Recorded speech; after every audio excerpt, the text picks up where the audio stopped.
Jimmy, you guys had a 5-point lead kind of early in the fourth quarter and kind of went bad from there. What did you see happening at the close of the game?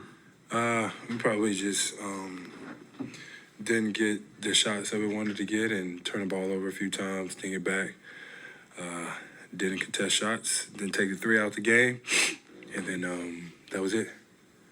Jimmy, how did the game change when Draymond picked up his fourth and then his sixth foul? I mean, obviously he's one of the top defenders in the world, for sure the best defender on this squad. And when he's out, it's just different. You don't got nobody back there that's quarterback in the way that he does it, that can switch everything, that can get every loose ball and that can rebound. But even whenever he does go out, we still got to be better. Steve talked about the importance of the defense overall without Steph on the floor. What did you just think of the overall performance? I think we were better than our last game. We still didn't get as many loose balls and 50-50 balls as we talked about getting. But overall, we did get better. Just wasn't good enough. Obviously, a much different team without Steph. What is the main difference, and how close do you think you guys are to being really in sync without Steph? I mean, we're all right. I think we, obviously with Steph out there, he demands 2 to 3 bodies when he's out there on the floor. When he's not, there's just no room for error. You can't make mistakes. You can't turn the ball over. You can't get back, all of those things. And then you got to take the right shots. You got to move the ball the right way because he's the one individual for sure on this team, maybe in the league, that can make sure you're never out of any game. So, like I said, we just got to be better and limit our mistakes. Jimmy, what do you take out of this game going into Game 4? Are there encouraging things that you take out of it? Yeah, of course. That we can compete without Steph. We're still as confident as ever. We're going to go back to the film, to the drawing boards and figure it out. Come back in here on Monday and get this thing to 2-2. Jimmy, you took 26 shots, obviously more aggressive taking them. Was that just the mindset you had in this one, that you're going to have to put up a volume of shots? And how did you think your night went? I don't care how many shots I shoot. I don't care how many points I score. If it's not towards winning, none of that ever matters. 26 shots, 36 shots. Next time, it has to be in a win. 43 minutes, I believe. Are you feeling 43 minutes? Yeah, for sure. I wish I could have played like 48, though, back in my my Chicago days. Whatever the squad needs for me to do, I got to be able to do it. I train to be able to play a large amount of minutes and do it in an effective way.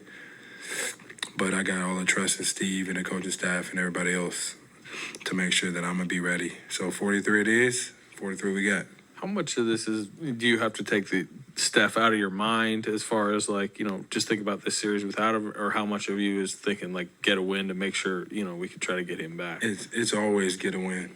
If we don't win, we damn sure don't have to worry about getting Steph back this year. So we got to, put our big boy pants on and go out there and compete at a high level and get this one on Monday. And then we can worry about the next one after that. But, get some rest, recover, dominoes, coffee, kids. Jimmy, after the last game, you said you and JK can thrive together, and tonight you guys did just that. What do you like from him tonight and his aggression? Everything. Shooting the ball when he's open, attacking into the free throw line. It's a beautiful sight to see. But like I tell everybody, me and him can thrive together. I know how to space the floor. I can tell him, hey, when I have the ball, you go here and you do this. And we talk, we listen to one another. And then he has an incredible game like tonight. And he did so many good things out there on the floor. And I know that he's going to be a huge part in us winning on Monday. Jimmy, your role tonight was very similar to what your role was in the past, especially those Miami teams. How is your mindset and a couple more years? How has that changed from there to here? It hasn't changed. I know who I am as a player, and I know what's needed of me on any given night, so to speak. and it could change depending on who's in and out of the lineup. But it doesn't matter what part of my career I was in. If it doesn't go towards winning, then it's all a waste. So whether I'm the player now or who I was X amount of years ago, we didn't win tonight, so none of that ever matters.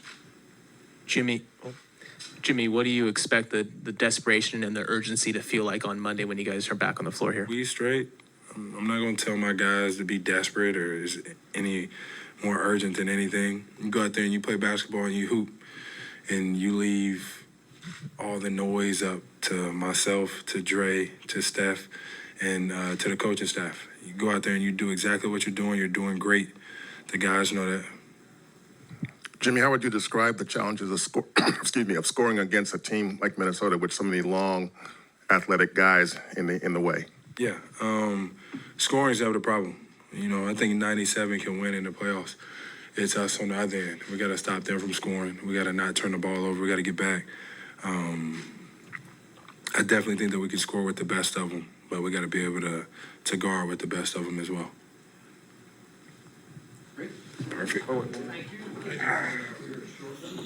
All right, here with head coach Steve Kerr, a tough game 3 loss.